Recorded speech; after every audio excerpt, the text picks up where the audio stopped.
Dios y de la patria, se abre la sesión. Cuenta la Secretaría. Señor presidente, a la Secretaría ha llegado solo una respuesta de oficio del ministro de Defensa Nacional subrogante, don Ricardo Montero, con el cual contesta un oficio enviado por esta comisión, en el cual se le solicitaba se adoptaran medidas conducentes para la edificación del hospital de alta complejidad en la comuna de Valdivia. Había sido solicitado a nombre del honorable senador Flores. Eso es todo en materia de respuestas, señor presidente. Muy bien, muchísimas gracias. Informarle a los senadores, la senadora, que como entramos en etapa de debate presupuestario, tenemos un pequeño tope en la hora del martes, tradicionalmente de las 9:30, que se va a trasladar al mismo día, pero a las 12:30, la sesión de la Comisión de Salud próxima, porque el equipo de Secretaría está en la 5ª subcomisión. El mismo martes próximo, por esta vez solamente, a las 12:30 y hasta las 14, en la sala que les vamos a indicar seguramente de aquí a mañana, para que quede establecido. Estamos convocados como invitados a la tercera subcomisión mixta de presupuesto para el día lunes en Santiago a las 9:30 para la presentación del debate del sector en materia presupuestaria. También para que quede lunes, para que quede meridianamente claro. Y tendríamos reunión habitual el miércoles a las 15 horas como hoy. Muy bien. En la jornada de hoy quedamos de acuerdo en empezar a revisar.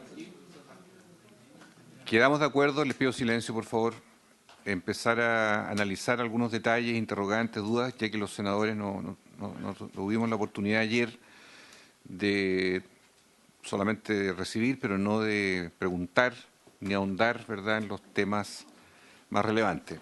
Yo diría como introducción solamente que creo que sería bueno ahí a quienes estaban comisionados para este efecto poder precisar de mejor manera al menos dos grandes cosas que ya han surgido con el debate público de algún modo hasta ahora en cuanto a la estimación del pasivo o retroactivo desde la base de las cifras originales que se habían planteado a las cifras que simula los escenarios, ¿verdad?, la comisión, que son escenarios que se modelan de distinta manera y que tal vez eso requieren una mayor precisión, ahondamiento para clarificar exactamente y no tener juicio apresurado sobre esa materia. Ese es un ámbito que lo dejo planteado para que se pueda ir abordando. En segundo lugar, el modo de retorno de la devolución también parece ser un tema que naturalmente sería bueno ahondar y precisar para las estimaciones de cómo se llega a la propuesta que se hace respecto a los 10 años, respecto a la cuenta individual, en fin, que son aspectos técnicos y de contenido que son bastante relevantes también desde el punto de vista de la opinión pública. Tercero, de cómo el impacto de la prima GES y los fallos de la prima GES tienen incidencia y de qué variabilidad es la incidencia de las distintas ISAPRES, de acuerdo a la estimación que se ha hecho, porque hay simulaciones también de eventuales aumentos futuros de 0,1, 0,2 respecto al GES para hacer estimaciones comparadas de precio base, de modificaciones de precio base. Entonces, lo menciono porque es otro capítulo que también está de algún modo en la conversación. Se ofrece la palabra a los senadores, senadora Jimena Órdenes, senador Latorre. Se van a incorporar en pocos minutos el senador Gaona y el senador Chaguán. Senadora Jimena Órdenes, por favor. Muchas gracias, presidente. Saludar a la ministra de Salud y a todo el equipo que la acompaña, también a los invitados a esta sesión, a la presidenta también veo de la Comisión de Salud de la Cámara de Diputados. Primero, bueno, quiero agradecer a todos quienes colaboraron en el trabajo del comité técnico que encabezó el doctor Emilio Santelices y también el doctor Cristóbal Cuadrado. El día de ayer pudimos conocer finalmente el informe después de meses de trabajo y como usted lo ha planteado, presidente, yo creo que lo que hemos podido ver en este día es se establecieron una serie de medidas que propuso esta comisión de técnica. Y respecto a yo diría que una es el piso del 7% para las ISAPRES, ¿verdad?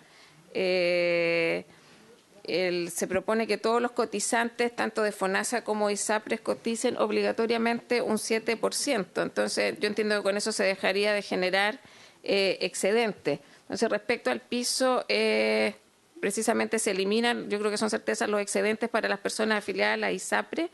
Y lo más importante es si esta nueva interpretación va a producir un aumento en los precios de los planes de los cotizantes. Yo creo que ese es un punto importante y que a lo menos informalmente se nos ha hecho llegar como consulta. Una medida que yo creo que hay bastante consenso tiene que ver con la disminución de gastos de administración y venta. Actualmente no existe una normativa que establezca límites o criterios para estos gastos de administración y venta, y se propone un límite para que se reduzcan en un 10%, y eso evidentemente que va a tener se estima un impacto. Pero esto hay que llevarlo a cifras, presidente, entonces un poco la pregunta es cuánto dinero significa una reducción de, si eso lo vieron o en este caso el Ejecutivo tendría que ahondar en este tema. O sea, ¿qué significa una reducción de un 10% en los gastos de administración y venta en las ISAPRES en promedio?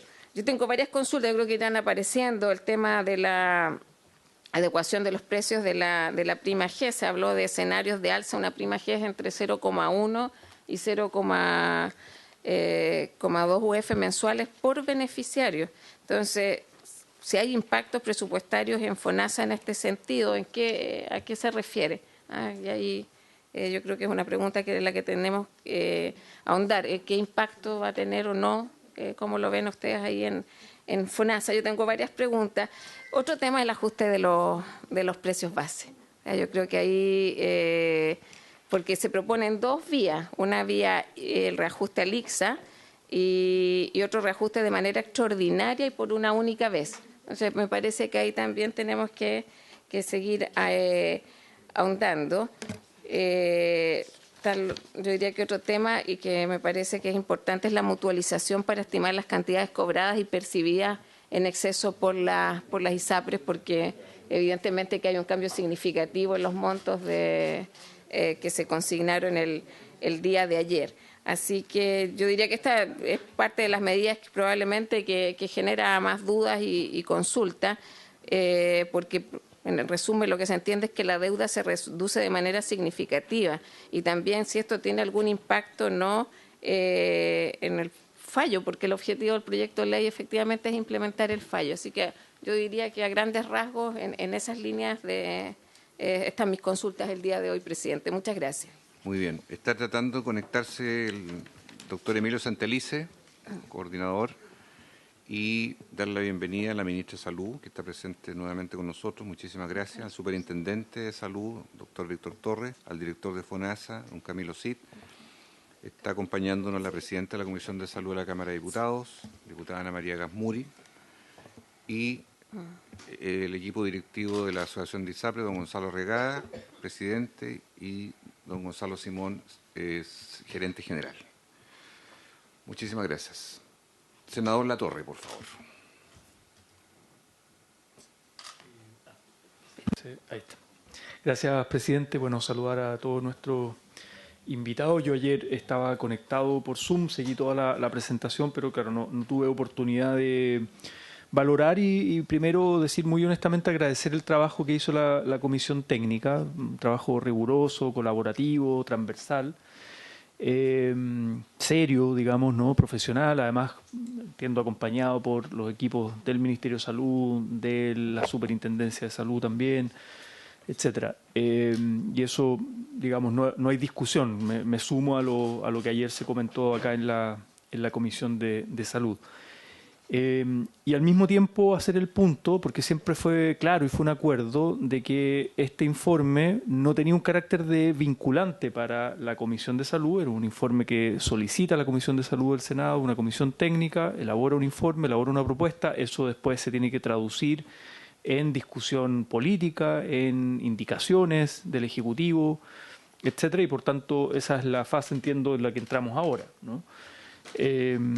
Y por cierto, además, el haber obtenido, digamos, un nuevo plazo, una nueva prórroga por parte de la Corte Suprema, va a permitir que esta discusión siga en el debate público, en la Cámara de Diputados, si es que obviamente pasa el proyecto desde el Senado a la Cámara, y donde tenemos en el fondo 6 meses más para abordar todo este asunto.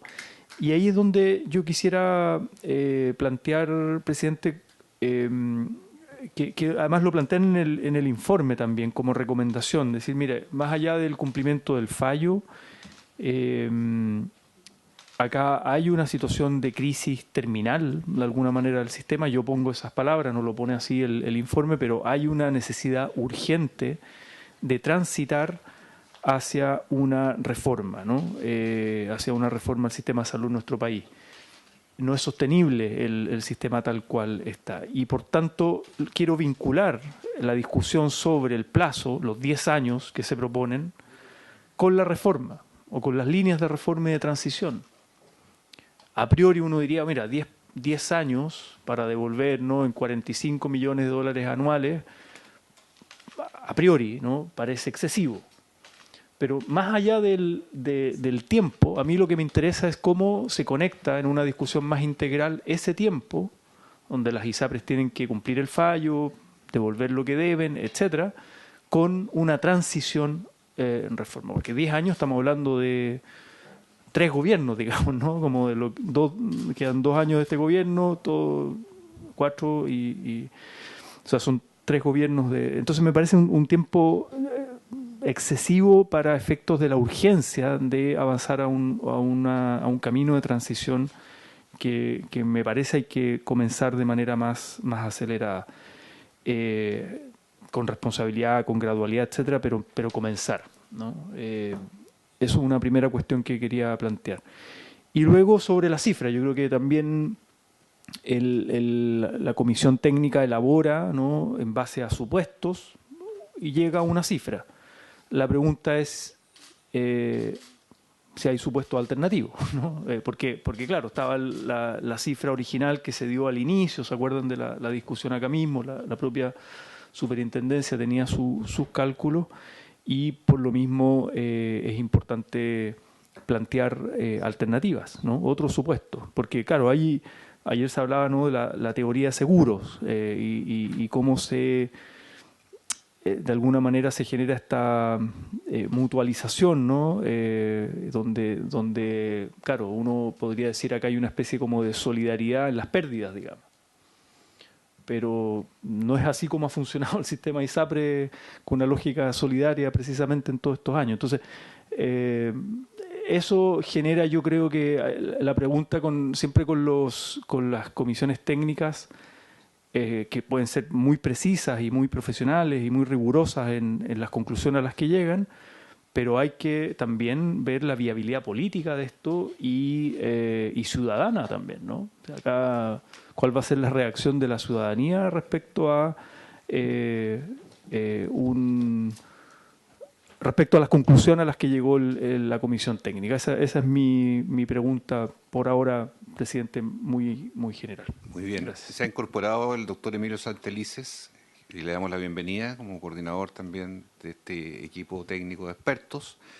Y agregar dentro de las preguntas y comentarios por mi parte, ya hemos señalado, sería conveniente, aquí le digo especialmente al doctor Santelices, para que pueda ver esa parte, cómo se hizo la formulación del pasivo. Me refiero a la modalidad de simulaciones de cálculo que están hoy día siendo dada a conocer, cómo se hizo la formulación de la gradualidad del retorno, de la devolución a las personas y las condiciones de esa cuenta individual que hay quien establecidas, que sería bueno precisar, además de lo que han dicho mis colegas senadores, y particularmente en lo que ha aludido mi colega senador Latorre, en cuanto a esa transición que entendemos no tenía por qué dibujarla enteramente este comité. Por algo vamos a formar otra nueva entidad que va a ayudar en ese proceso de transición, porque si Chile hoy es el último país de la OECD donde tiene un 7% legal de impuestos, digámoslo, hacia las personas para la salud, y sobre aquello está el sistema ISAPRE en Chile, que actúa sobre la base de selección de riesgo. Estamos hablando de qué estamos hablando. El anterior país era Estados Unidos, que con Obamacare eliminó eso. Ahora queda Chile, queda como un lunar en la OECD con este esquema, que yo aquí no personalizo en la asociación de ISAPRE, en los ejecutivos que están, sino que estamos constatando una realidad que no debiera continuar en Chile. Me refiero a una modalidad en que... ¿A votar? Ya. Hacemos pausa, unos segundos, vamos a votar.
Recording pass. Voy a redondear la idea. Se retoma la sesión. Para redondear entonces la idea que estaba expresando. Una modalidad que en el mundo es excepcional como la chilena, que tiene una judicialización que llegó al momento que tenemos, con fallos ya de última instancia, con un nivel de imagen y de daño ciudadano que ha sido no menor, que nadie le quita los méritos que tiene, pero que son 40 años y que entendemos que esto tiene que ir a otro escenario, un nuevo escenario que nunca va a impedir la atención privada, porque esa es otra cosa. La atención privada en Chile desde los años 40, que empezó a ser subsidiada por el Estado a través del Sermena, ojo, del Sermena en aquellas épocas en que se financiaba una cobertura para ir a ver un médico particular. O sea, aquí no estamos inventando el hilo negro. Y la atención privada en Chile va a seguir existiendo de distintas modalidades. Otra cosa es la seguridad social. Entonces, mi reflexión es cómo nos hacemos cargo en esta transición de poner fin a la declaración de salud en el mundo de la ISAPRE y dejar la libre circulación o el fin de la cautividad, que de alguna manera es el deseo que tienen los afiliados. Y de un fenómeno que ha estado rondando todo este debate, que es la contención de costos, no solo por la vía del gasto de administración y venta, que sería conveniente tener una señal clara de cómo eso va a ocurrir, y también del subsidio de incapacidad laboral, que es un problemazo de marca mayor que tenemos hoy día en lo público y lo privado. Bueno, estas son reflexiones generales. Han habido varias preguntas, así que preferiría, ministra, si gusta, el doctor Santelices primero, después usted, o usted primero. Ya, ministra, por favor, tiene la palabra. Muchas gracias. Agradecer nuevamente el trabajo presentado. No, solamente agregar también una consulta respecto a si la comisión hizo alguna estimación de lo que significa esto, en definitiva, los distintos ajustes o lo que significaría para las personas. ¿Qué proporción de personas se verían beneficiadas con rebaja en su precio final? ¿Qué proporción de personas deberían tener un ajuste al alza si este es mayoritario? No para, evidentemente no creo que lo tengan ahora, pero yo creo que sería un elemento que hay que tener en consideración. La superintendencia puede calcularlo con esos supuestos para la discusión justamente ya con las indicaciones. Yo creo que eso agrega el tener, porque hasta aquí hemos visto como las cifras macro, pero no hemos visto el efecto en la cartera, cuánta gente, cómo le impacta y qué cuantía tiene eso. Muy bien. Doctor Emilio Santelices tiene la palabra, por favor. Sí, gracias, señor presidente. Pido las disculpas. Hubo un problema en la conexión porque yo tengo suma maternuma, entonces no podía entrar porque debía de tener una cuenta registrada. Pero estuve a la hora. Así que muchas gracias, señor presidente. En relación a lo primero que entiendo que es la consulta, porque como le dije, me incorporé cuando estaba participando el senador Latorre, a quien también saludo a la ministra y al superintendente. Y, lo que le puedo señalar es que en el análisis que nosotros hicimos, la metodología fue primero esclarecer bajo qué conceptos nosotros teníamos que solicitarle a la superintendencia hacer los cálculos. Y después empezamos a iterar con ellos cuando encontramos precisión en esas cuantificaciones. Y ahí se levantaron dos elementos que fueron consensuados con la comisión sobre la base de que, entendiendo que estamos hablando, como usted muy bien lo señalaba, presidente, que el aseguramiento se ampara en una lógica de seguridad social y por consiguiente subyacen conceptos de solidaridad en el concepto del aseguramiento, que ya paso a comentar. Teníamos que perfeccionar a partir de la ley y siempre apegado al mandato que se nos había dado, el atenerse a el 7%, y lo ponemos en el texto asimilándolo a la situación de los que somos beneficiarios de FONASA, es decir, que cuando nosotros contribuimos con el 7% no se generan excedentes, pero la ley en nuestro caso lo que fija es el piso y no el techo, y por lo tanto también señala que las personas van a poder hacer uso de sus excedentes, pero también tienen que tomar un precio que no puede ser inferior a un 10% de la prima que correspondería a ese su 7%. Entonces, el primer ajuste que nosotros hicimos para el cálculo de lo que llamamos en su momento, y así está aclarado en el documento, el pago, el pasivo, fue asimilar al 7%, es decir, todos tenemos que concurrir con nuestro 7%, dado que el eje de nuestra propuesta es converger hacia la solidaridad. Y eso nos produce un ajuste en lo que hay que retornar a las personas, los excedentes que son acorde a lo que señala la Corte Suprema. El segundo elemento dice relación con la mutualización.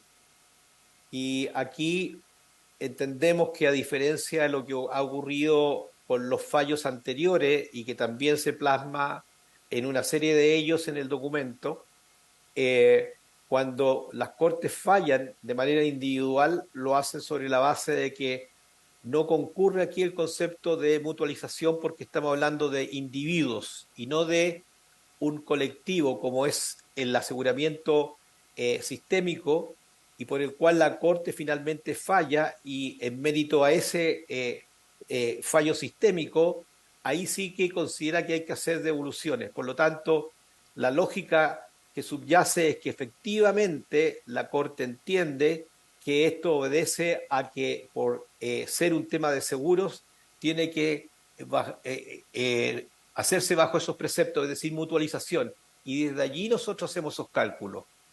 Y es por eso entonces que al producirse esta mutualización se llega a las cifras que nosotros obtuvimos. Entonces, en síntesis, lo que aquí tenemos es un análisis sobre la base de cómo debemos entender los modelos de aseguramiento.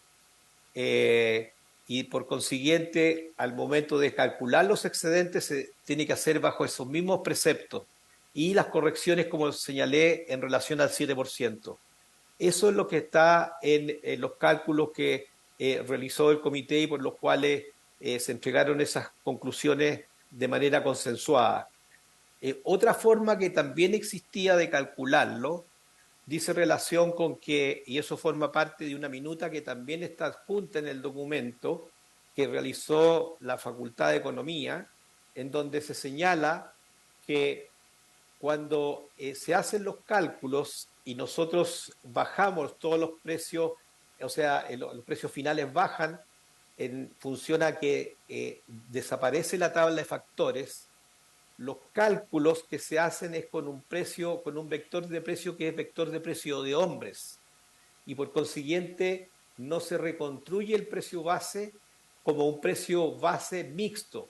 ¿Por qué? Porque nosotros sabemos que las mujeres en su periodo fértil tienen un gasto en salud que es mayor. Y si nosotros vamos a tener un precio único, un precio actuarial único, tenemos que absorber esos gastos, porque de otra manera el precio por el cual estamos haciendo los cálculos es subrepresentado toda vez que no incluye los gastos asociados a la maternidad. Y esa es otra manera de hacerlo. Sin embargo, nosotros en la comisión el ajuste de los precios para los cuales calcular después los excedentes lo hicimos en esta otra versión de mutualizar que era la mutualización general, que le podríamos llamar. Entonces, ahí hay dos formas de poder argumentar de manera fundada por qué se llega a estas cifras bajo el concepto de los seguros, que de hecho así lo son, que mutualiza los riesgos entre las personas. Gracias, señor presidente. Bien, se ofrece la palabra al superintendente de salud sobre la parte relacionada tal vez con el cálculo del pasivo y las cosas que ya ha ido gradualmente respondiendo en algunas entrevistas. Superintendente, para precisar más, porque había equipos propios ahí también en el comité que participaron de la discusión, en fin, si le pudiera precisar. Sí, muchas gracias, presidente. Saludar senadores, senadoras por su intermedio, a todos que nos acompañan hoy. La verdad es que agradezco el espacio para poder clarificar algunos puntos a propósito de cuestionamientos que han ocurrido a través de medios de comunicación sobre el rol de la superintendencia y algunos de los cálculos que fueron presentados por nosotros en esta comisión. Lo primero a decir es que nosotros tuvimos una ardua pelea durante enero, febrero, ¿no?, por no decir ni dar ninguna cifra respecto de cuál pudiera ser el pasivo que se generara eventualmente producto de la deuda que se generaría con este fallo, por un sentido de responsabilidad. Mal podemos entonces hacernos cargo de imputaciones de irresponsabilidad. Y esto porque, por una parte, teníamos que modelar distintos escenarios. En segundo lugar, habían elementos que nosotros requerimos fueran clarificados por la Corte Suprema para ir acotando ese cálculo. Y si nos equivocábamos, eventualmente eso podía impactar en los indicadores que nosotros mismos supervisamos y hacer caer algunas ISAPRES en insolvencia. Yo recuerdo esto porque me parece relevante decir que el rol que hemos tenido durante este tiempo ha sido de absoluta responsabilidad. Después ocurrió en marzo un hecho de filtración de uno de los escenarios en algún momento en que se dio a conocer esto en un espacio reservado, y no fue sino hasta mayo de este año que se presenta el proyecto de ley donde nosotros ya, con un cálculo absolutamente revisado, razonado, se entrega la información entendiendo que era parte del insumo a discutir a propósito de la ley corta, donde se establecen estos 1.400 millones de dólares donde se hacen cálculos incluso de media, de mediana, de promedio, una serie de otros elementos que nos permitía poder conocer el universo de los contratos que estaban siendo analizados, de los contratos que podían ser beneficiados, etcétera. El trabajo realizado por la superintendencia fue absolutamente responsable y serio. Y yo en esto quiero también dar fe de lo que los funcionarios de la superintendencia realizan, que son funcionarios técnicos que tienen competencias y tienen muchos años en la institución. Lo tercero, digamos, que quisiera decir es que mal se podría cuestionar la labor de la superintendencia y luego requerirle a la misma superintendencia que modele o que calcule escenarios distintos. Y nosotros estuvimos absolutamente disponibles como institución, a pesar de que estamos instruidos, ¿no?, por la Corte Suprema para implementar esto, a poner nuestro equipo a disposición de la comisión técnica que convocó el Senado para colaborar en aquellos supuestos, digamos, que se empezaron a evaluar, entendiendo que se busca con estos supuestos también generar un espacio de sostenibilidad del sistema y que el impacto no afecte, digamos, la continuidad de las atenciones ni de las coberturas y que por lo tanto pueda haber, digamos, un espacio de mejor cumplimiento del fallo. Entendido eso, obviamente pusimos los equipos a disposición, no para que a partir de la cifra que eventualmente se dio de ayer se termine criticando a los mismos equipos por una cifra distinta, que responde, presidente, básicamente a lo que nos corresponde como institución, que es la aplicación literal de un fallo. La superintendencia, y esto lo reiteré muchas veces en esta sala, en la Biblioteca del Senado y en Santiago, en todas las sesiones que nos han invitado, la superintendencia no puede interpretar los fallos. Tiene que ir o concurrir con una aplicación, digamos, al tenor literal de los mismos. Y el tenor literal de los mismos nos llevaba a una cifra de 1.400 millones de dólares. Tal era el punto de la magnitud de esta deuda que se presenta una ley corta, precisamente para ver de qué manera se puede viabilizar el cumplimiento de los mismos. Entonces, entrar a discutir realmente si está bien o mal hecho el trabajo inicial de la superintendencia, creo que distorsiona el sentido de lo que esta misma comisión ha establecido, del mismo trabajo que realizó mucha gente en esa comisión técnica, ¿no? Y nos distrae, digamos, del centro de atención que debiera ser la discusión de cómo seguir avanzando en este sentido. Presidente, yo simplemente quiero decir que nosotros en este aporte, ¿ya?, lo que hicimos fue entregar los elementos y los insumos técnicos, los cálculos que nos fueron requeridos. Hay entonces escenarios y supuestos que se hacen y se modelan a partir de la petición que hace la comisión técnica, que es distinto a la aplicación del tenor literal del fallo, y que se ponen a disposición y a discusión de esta honorable comisión. Yo quiero, y me parece relevante reiterar esto, porque no me parece correcto que se entre a un cuestionamiento que a mi juicio no corresponde en este momento. Muchas gracias. Senador Gaona, por favor. Bienvenido, senador Chaguán, también, como todos los miembros de la comisión. Sí, presidente. Yo precisamente fui el que hice la declaración en los medios de comunicación. Y si bien es cierto, y en eso le concedo al superintendente, quizás fue malentendido esto de la irresponsabilidad. Pero claramente se dieron cifras que se condicen con un tipo de escenario en su oportunidad, y lo que el comité técnico concienzudamente, además con la participación de la propia superintendencia, han definido que los escenarios son otros.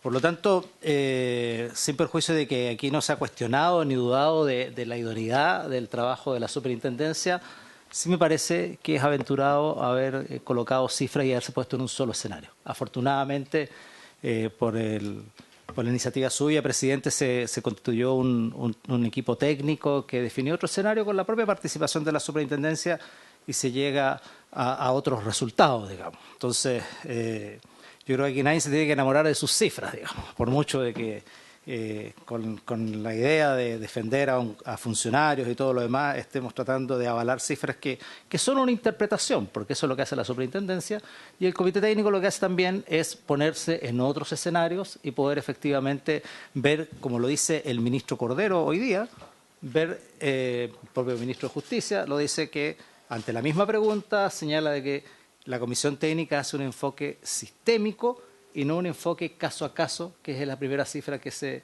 mencionó, en el entendido que el sistema de aseguramiento privado de salud es un sistema de seguro y que evidentemente se mutualizan riesgos y se obtienen subsidios cruzados y se puede resolver el tema. Esa es por lo tanto, sin alterar las condiciones que establece el fallo, el comité técnico, que merece todo mi respeto, porque además es un comité amplio, sin votos de minoría, donde participaron todos los sectores políticos, desde la UDI hasta el Frente Amplio, donde participó el gobierno, participó la superintendencia, participaron todos. Por tanto, yo creo que no debemos seguir polemizando con esto. Las cifras están ahí y es lo que se acordó y yo creo que no hay mucha vuelta más que darle y no caer en en un principio, esta cifra que se daba de 1.400 millones de dólares bajo el escenario y supuesto que se había planteado caso a caso, es posible, pero evidentemente era insostenible y es además inabordable.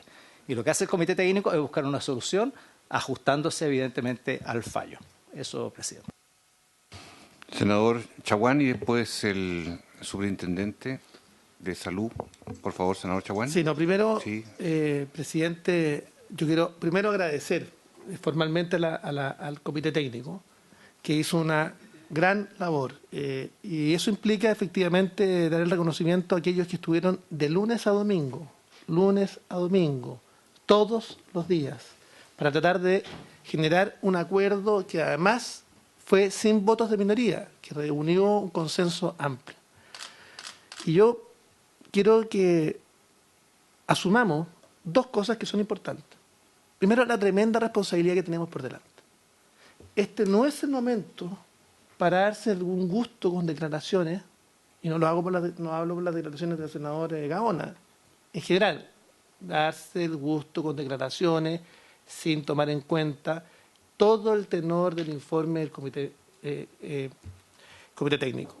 Segundo, que de lo referido ayer, las responsabilidades están en el Ejecutivo, porque las indicaciones que requiere el ajuste del comité técnico, vamos a ver si esto también tiene piso político, porque vuelvo a insistir, el informe del comité técnico es un informe del comité técnico importante, que aporta, que es transversal, pero que ahora requiere acuerdo político. Y esa es la segunda etapa que tenemos que caminar. Y la tercera es la voluntad del gobierno para presentar esas indicaciones porque no son de iniciativa del Ejecutivo. Y esto lo quiero plantear, presidente, porque quiero salvaguardar la responsabilidad del Parlamento y salvaguardar la responsabilidad de esta comisión, como también de la Cámara de Diputados, que va a tener que resolver en su momento el proyecto que llegue.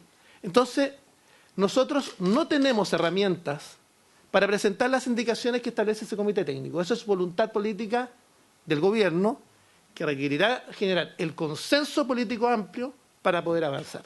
Yo lo único que quiero salvaguardar es que se asimile la gravedad de la crisis que estamos enfrentando, tanto del seguro privado de salud como una segunda crisis, que ayer se abordó muy bien en la reunión, de los prestadores privados, que es una segunda crisis donde se atienden 5 millones de chilenos que están en FONASA por el modelo de libre elección. Por tanto, esa es una crisis que hay que asimilar por parte del gobierno.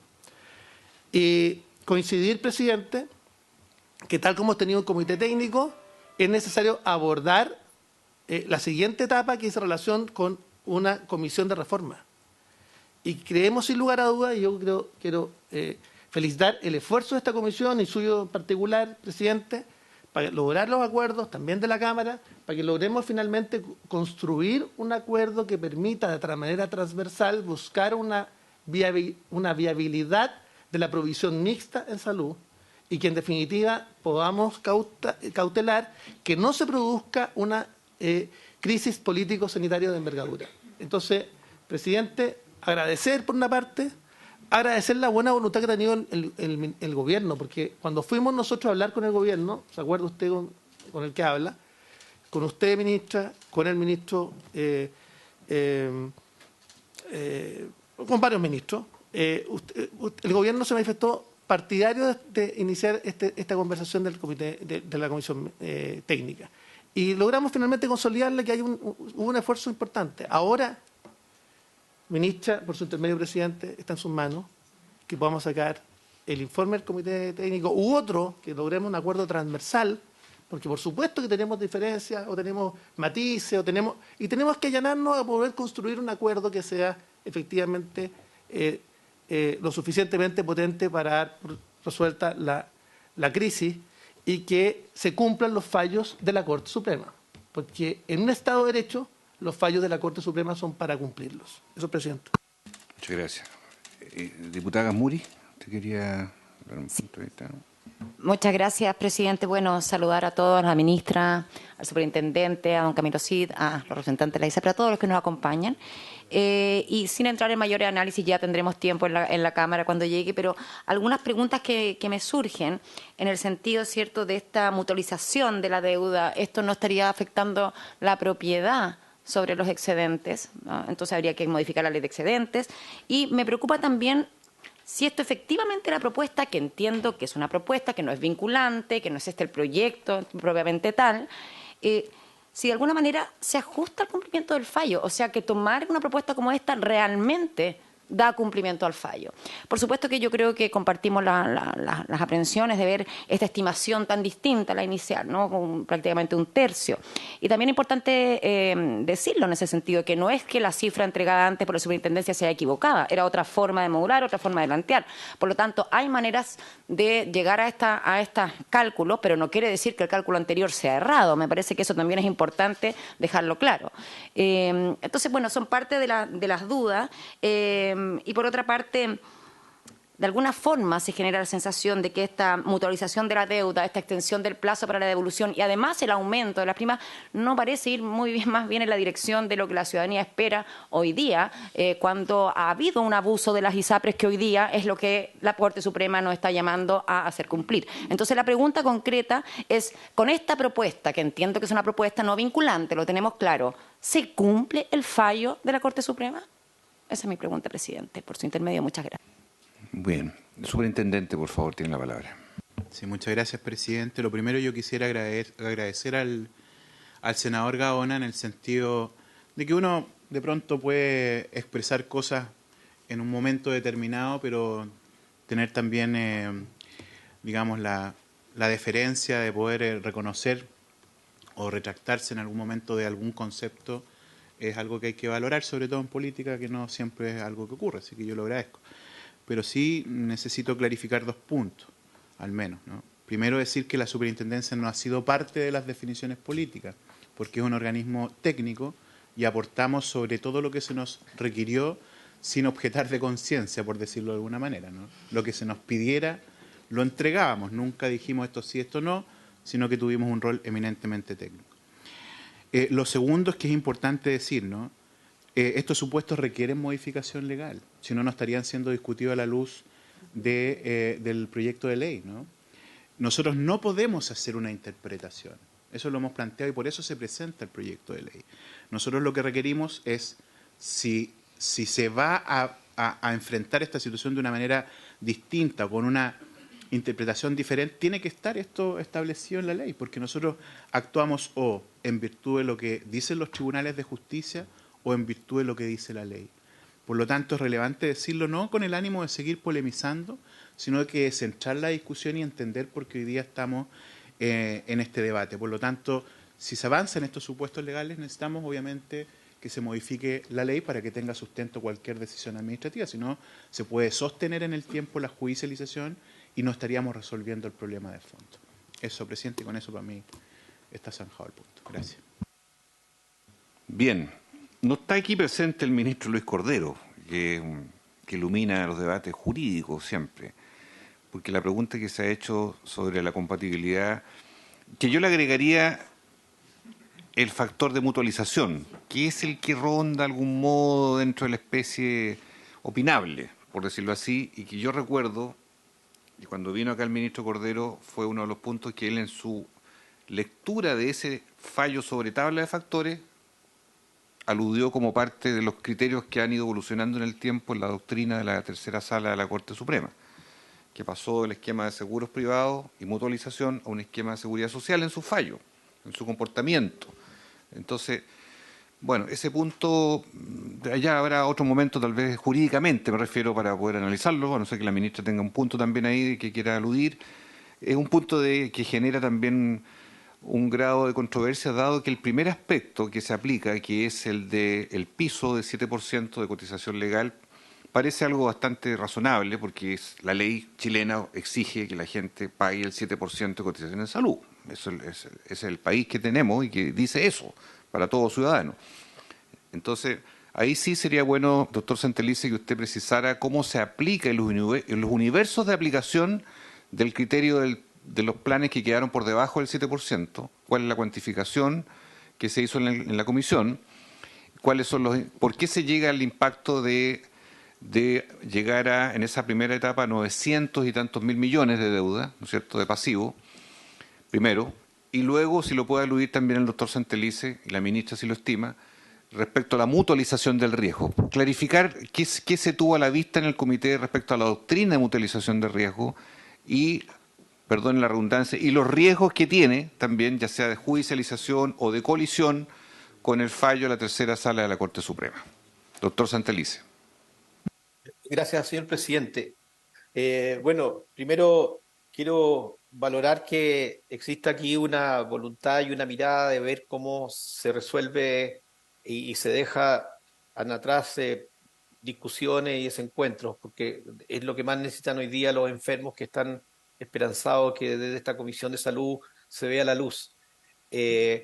También relevar que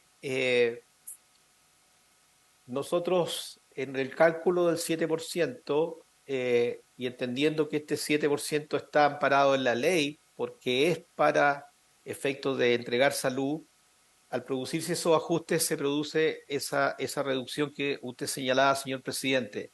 Y en relación a la mutualización, dado que esto es un seguro, la técnica actuarial hace que la forma de cálculo, cuando estamos hablando de un seguro que funciona de manera colectiva, y es así como se interpreta de el fallo que alude sistemáticamente al sistema, es decir, al colectivo de personas que estaban pagando excesos, y ahí entonces separa el concepto de excesos por excedente, entendiendo que el excedente está aplicado al 7%, entendiendo eso, entonces, es que la mutualización aplica toda vez que bajo esa lógica se tienen que hacer los cálculos de las devoluciones, porque entendámoslo, no es posible, si estamos fundados en los seguros, nosotros poder entender que cualquier devolución se tenga que hacer con una lógica individual, porque dicho de otra forma, nosotros ahí estaríamos dejando de capturar la probabilidad. Y cuando nosotros pagamos un seguro, lo que nosotros estamos haciendo es adquirir una forma de resguardar el riesgo y ponemos un monto para que el colectivo, en la eventualidad de una siniestralidad individual, concurra a cubrir ese monto que requiere mi siniestralidad. Por lo tanto, al hacer el proceso inverso, yo también tengo que concurrir aportando esos fondos, y por eso se genera desde esta lógica una diferencia que es menor.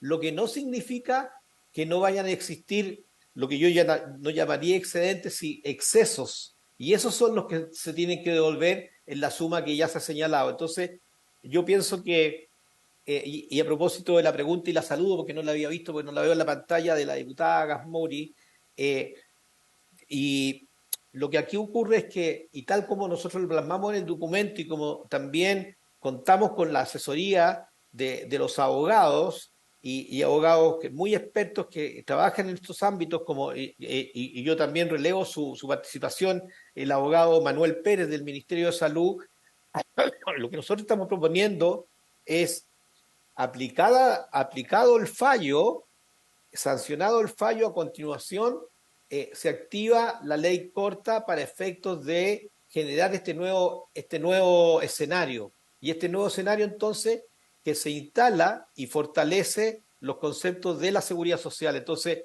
aquí no se genera el conflicto, se cumple con el fallo, y tiene muchas razones el subintendente, y en eso fuimos nosotros muy cuidadosos en las propuestas, porque tenemos que entregarle a él, que en definitiva después va a tener que normar, regular, aplicar todo lo que salga de esta ley. Nosotros tenemos que entregarle a él los instrumentos, y por lo tanto no podíamos dejar ahí espacios vacíos. Y uno de los espacios que el fallo tiene es que, como ustedes bien saben, el fallo en ningún momento se pronuncia cuáles son los montos que hay que devolver. Situación que tampoco el superintendente, como hemos conocido de sus declaraciones públicas, él tenía las prerrogativas para poder hacerlo. Entonces, él en su posición estuvo muy acotado y, por qué no decirlo, en buen chileno, en un zapato chino, porque el fallo le da una indicación, pero a su vez no le entregaba ningún instrumento. Entonces, eso hay que entenderlo. Él no tenía las atribuciones, pero sí le dieron una indicación. Y esa fue una discusión que nosotros la tuvimos muy profunda en el comité técnico, porque lo que sabíamos es que no podíamos reproducir ese vacío, porque si no el superintendente le íbamos a poner no un zapato chino, sino que dos. Y por ahí entonces nosotros lo que queremos es validar lo que se ha hecho, pero mirando hacia adelante, instalar que, y yo creo, y aquí también quiero compartir con el senador Latorre y con todo su equipo, con Rocío, que también trabajamos mancomunadamente, que lo más sustantivo que tiene que salir es que los fundamentos que hemos trabajado son transparentes, son transversales y instalan un principio de la solidaridad, que es el valor sustantivo por el cual tenemos que seguir avanzando en el sistema de salud. Entonces, yo lo que quiero compartir con el senador Latorre es que nosotros tenemos que llegar con buenas noticias a la comunidad. Buenas noticias porque vamos a salir de esta incertidumbre y buenas noticias porque vamos a avanzar en un proyecto que nos va a acelerar el proceso de reforma que lleva 10 años esperando. Y a propósito de lo que usted dice, señor presidente, a continuación se puede trabajar y en un año poder terminar con la preexistencia y la libre movilidad. Entonces, lo que tenemos una vez que pasemos la zanja es tremendamente esperanzador. Y ahí están los fundamentos que yo creo que son indiscutibles, transversales, transparentes. Gracias, señor presidente. Muchas gracias. Les pido que ventilemos, por favor, la sala. Tenemos sobre 1.015 partes por millón de anhídrido carbónico en este momento.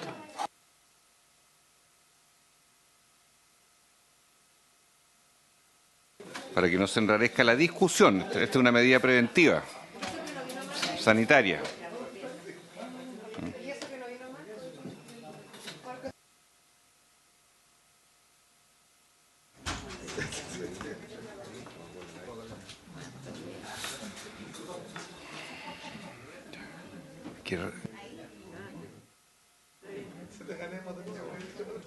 Bien, le damos la palabra a continuación a la senadora Jimena Órdenes y luego la ministra de Salud, senador Latorre, si lo estima también posteriormente.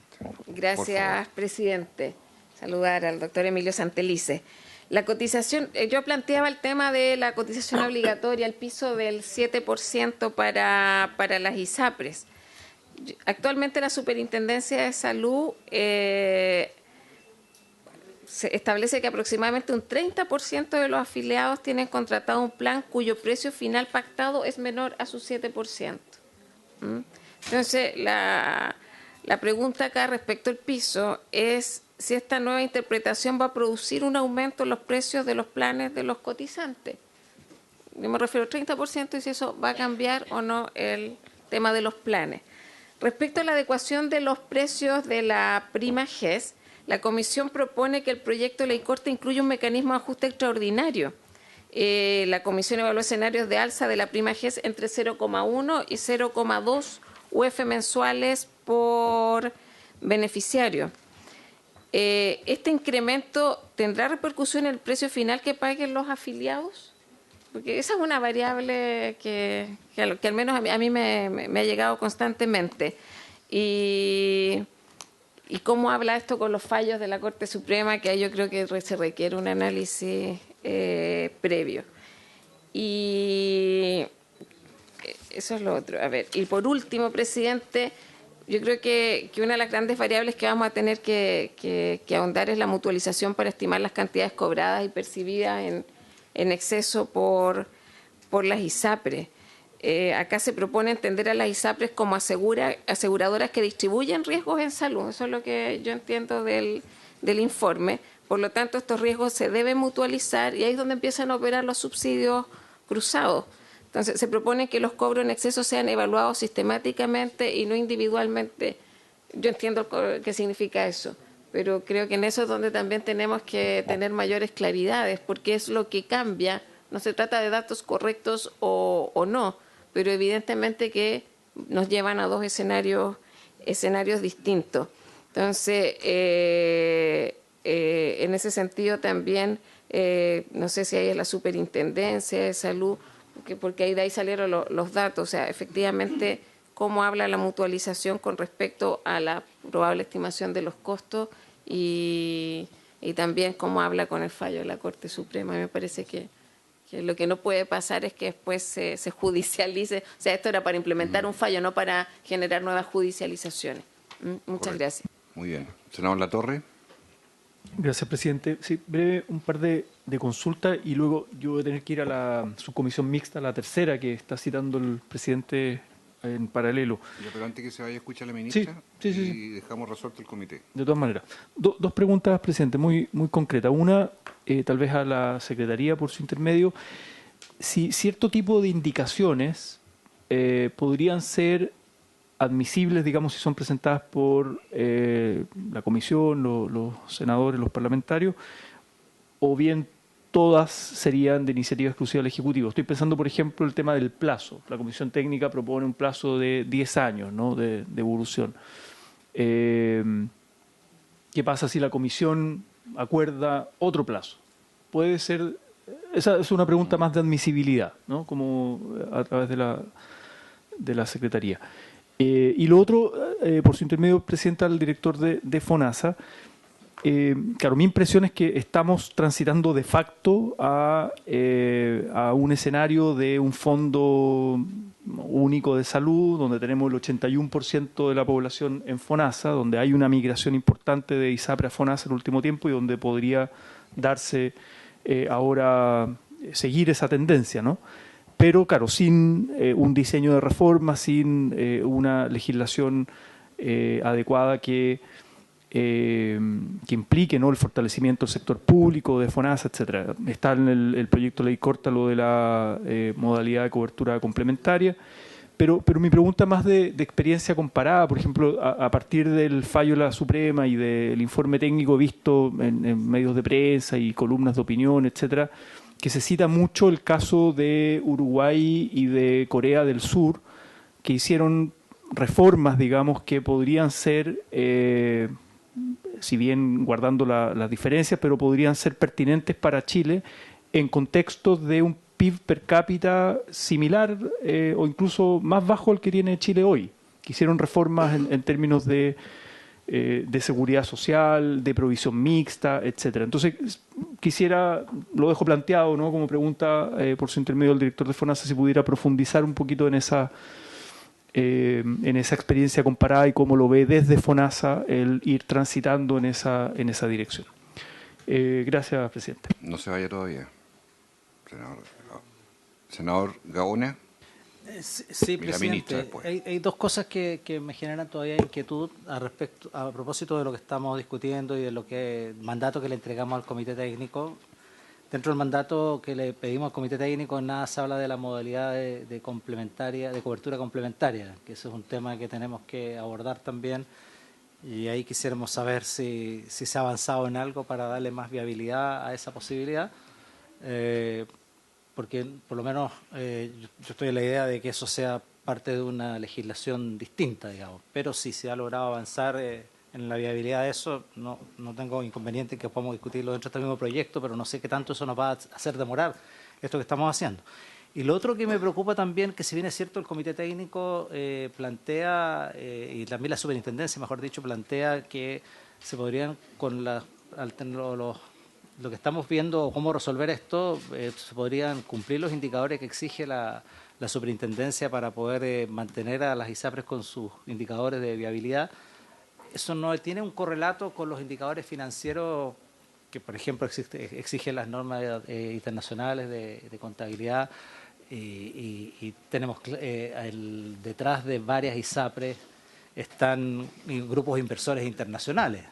Por lo tanto, ese mecanismo, si bien es cierto, podrían cumplir los indicadores de la Superintendencia, pero no cumplen los indicadores y las normativas internacionales, sobre todo tratándose de inversores internacionales. Entonces, valga la redundancia. Entonces, por eso también quisiera saber qué es lo que han visto en eso, o si no, ver la posibilidad de invitar a la Comisión del Mercado Financiero para que nos pueda ilustrar un poco esa materia, porque eso también a mí me ocupa fundamentalmente por la credibilidad de Chile en el extranjero y especialmente a la inversión extranjera. Muy bien. Ministra, por favor. Después, director de Fonasa. Sí, muchas gracias. No mencioné que el superintendente está de cumpleaños hoy día. Así es. Sí, sí, Feliz le cumpleaños, deseamos superintendente. felicidades. Usted. Para que salga el zapato chino, Sí, en que lo sí. puso el doctor Santelice. Un regalo del senador Gaona. Así es. No, y con respecto a las consultas, y como lo dijo el doctor Santelices, exministro, en la comisión participaron abogados y también asesores que participan en la Comisión de Mercado Financiero, como parte del Ejecutivo y como colaboradores técnicos permanentes. Entonces, a pesar de no contar con la brillantez del ministro Cordero en este momento, la verdad es que los aspectos legales fueron revisados, por lo menos por parte de los asesores técnicos que participaron en la comisión. Con respecto a los otros elementos, que son las consultas que hace la senadora Órdenes, yo creo que debería contestarle a la misma comisión, porque son ellos los que hicieron el reporte.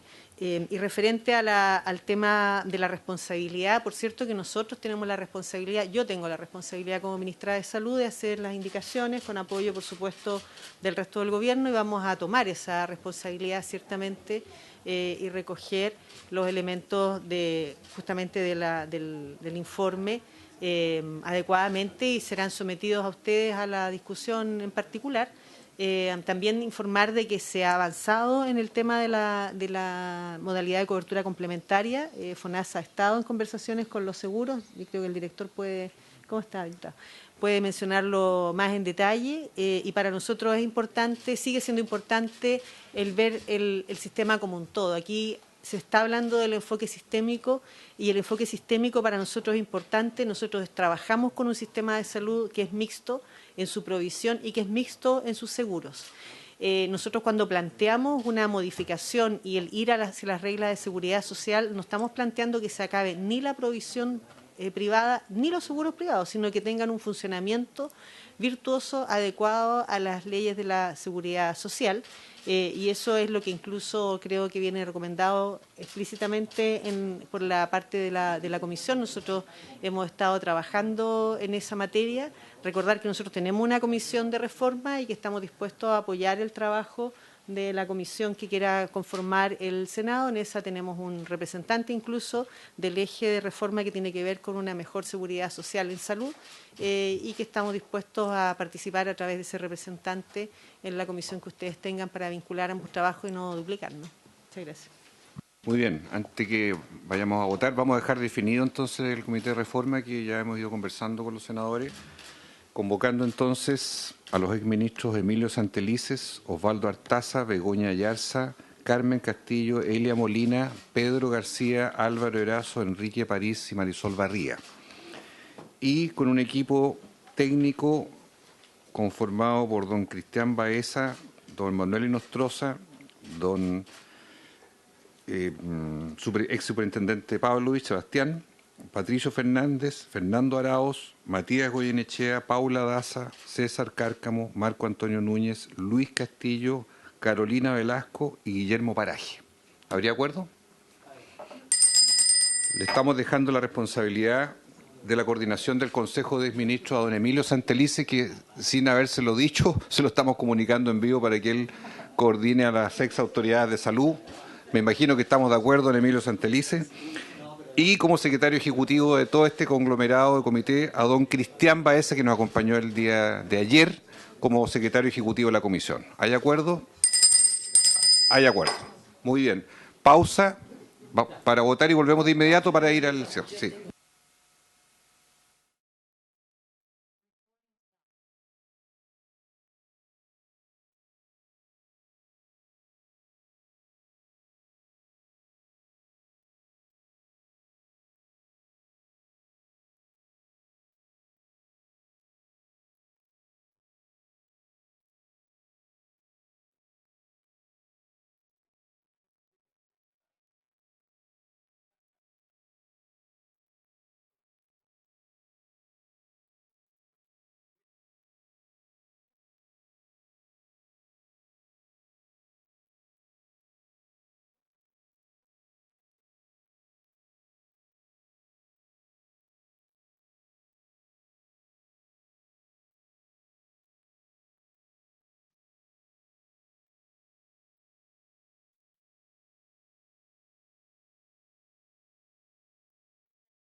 Asiento, por favor.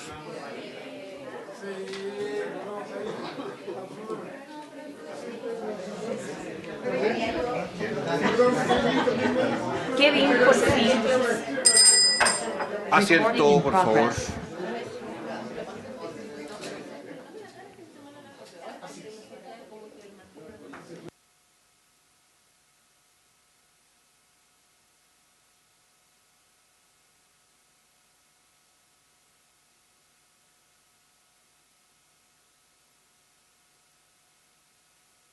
Senador Gaona, por favor, si puede tomar asiento.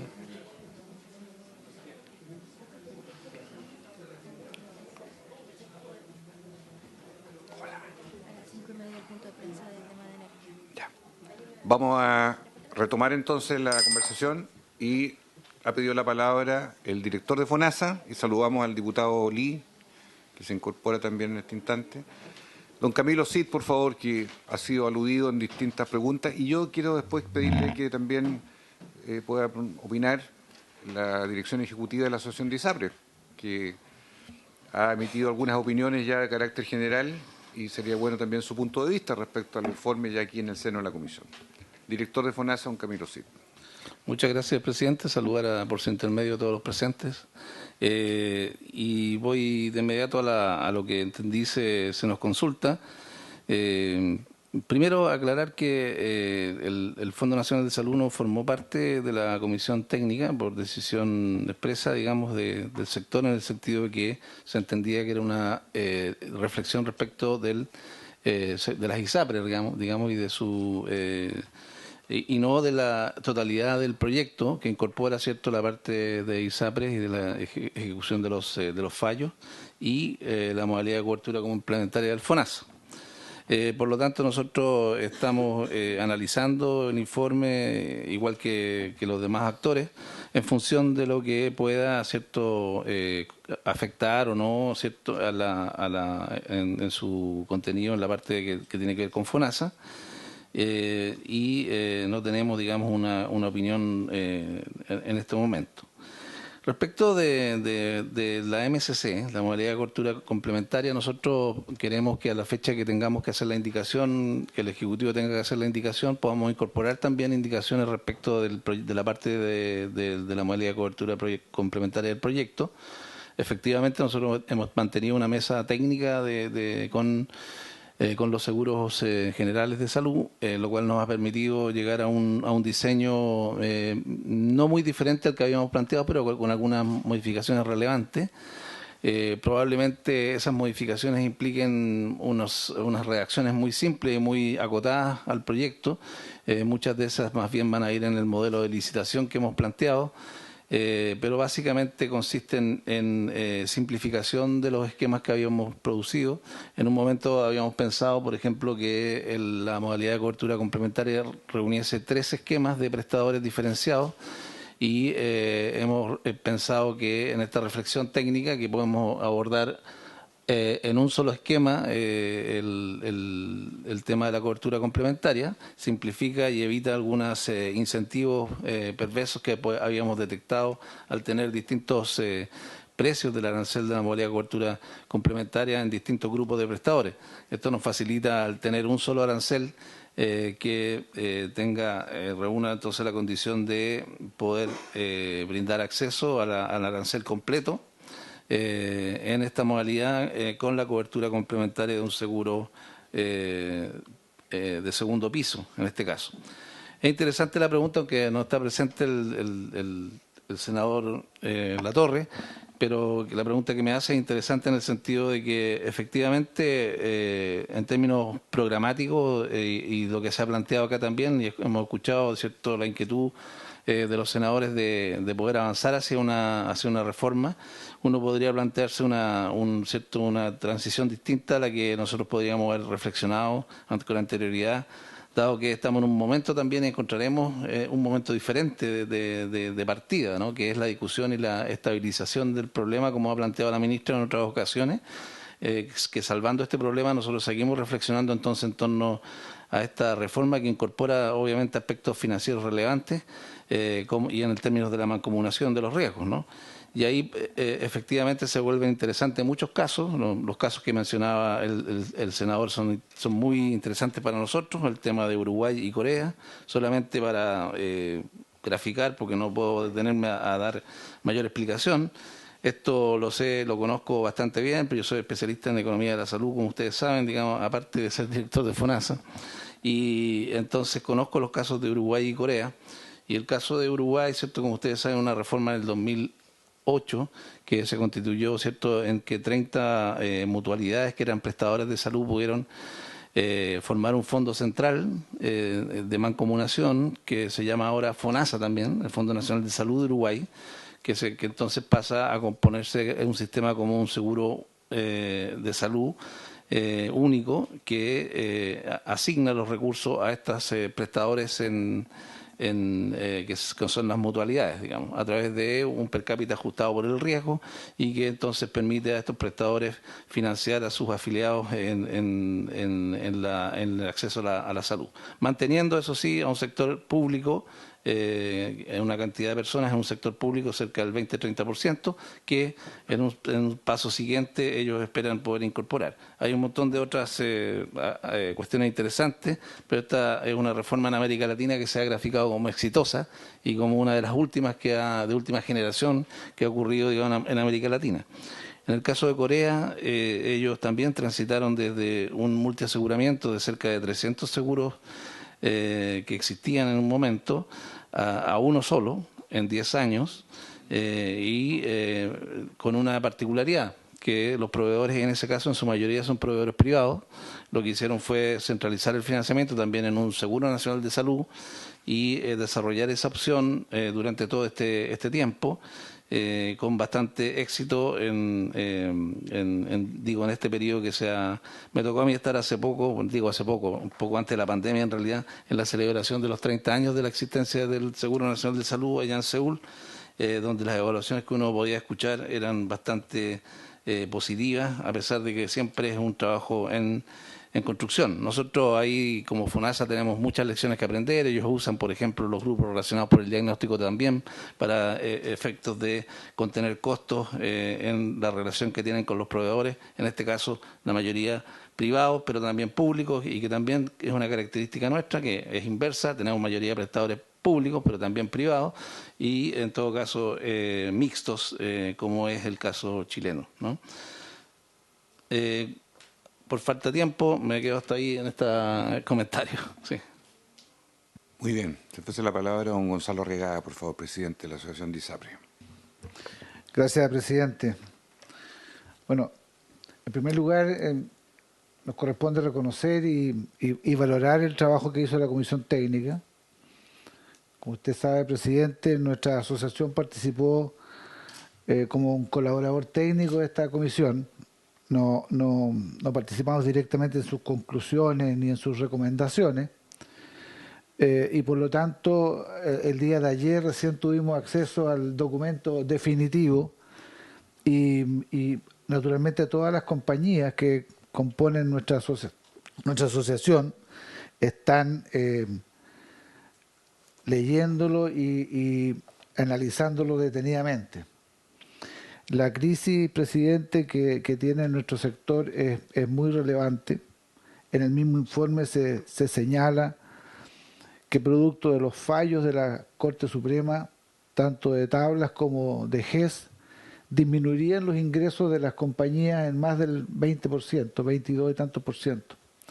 Naturalmente que se aplicaran los fallos en las condiciones que están señaladas sin ninguna medida de mitigación, significa la quiebra de toda la industria sin ninguna duda.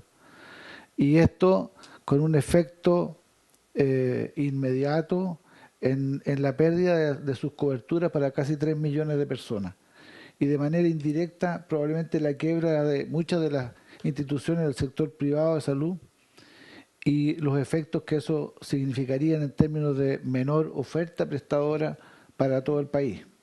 Entonces, presidente, frente a esa situación tan delicada, creemos que tal vez una de las cosas más valiosas que podemos decir desde ya, independiente del estudio que puedan hacer las compañías de las consecuencias de la metodología que aquí se propone, tienen que ver con el objetivo que la Comisión de Salud del Senado le indicó a la Comisión Técnica. Y esto es que se cumplen los fallos, que se proteja la cobertura de las personas y que se mantenga el equilibrio financiero de la industria, que es la única manera, por lo demás, de poder evitar la grave crisis que podría ocurrir y, en definitiva, conseguir que tanto las devoluciones que se nos pide por los fallos como mantener la cobertura de las personas pueda ser lograda. Entonces, presidente, aun cuando no tenemos aún una opinión definitiva de si esta metodología va a lograr todos sus propósitos, nos parece muy destacable el hecho de que estén inspirados en estos propósitos. Y no podemos sino estar de acuerdo con eso. Naturalmente que tenemos algunas diferencias, como ya lo he señalado por la prensa, como usted indicó. Nosotros consideramos que siempre hemos cumplido con las leyes y este cambio de criterio de la Corte en relación a las tablas de factores con aplicación retroactiva generan un exceso, en opinión de la Corte, cuestión, digamos, que debe determinarse por parte de esta comisión y en la ley se determinará, porque de hecho la propia superintendencia estableció en su momento que no tenía las atribuciones para poder aplicar el fallo como la Corte lo pedía y ha pedido el concurso de una ley. Nosotros sentimos que al haberse cumplido por parte de todas las industrias, siempre con las leyes, nos sentimos tener estos compromisos de deuda que se nos atañan. Sin embargo, naturalmente que vamos a cumplir con el fallo de la Corte en esta materia, presidente. En cuanto la Corte determine cuáles son las condiciones en que esto deba hacerse y nos sea instruido como corresponde por la superintendencia. Eso, presidente. Muy bien. ¿Alguna opinión final, ministra? Bien, yo creo que ha quedado en esta sesión ya meridianamente claro hasta ahora el avance. Esto no termina aquí, en el sentido de que todavía falta precisar otros capítulos más. Estamos hablando de un documento de más de 100 páginas, que la próxima semana continuaremos profundizándolo. Y vamos a invitar también al doctor Martorell para el día martes, como coordinador de la reforma, para que pueda contarnos un poquito en qué va el proceso general que él está llevando a cabo. Y por haberse cumplido esta sesión, se agradece a todos los invitados y esta se levanta. Muchas gracias.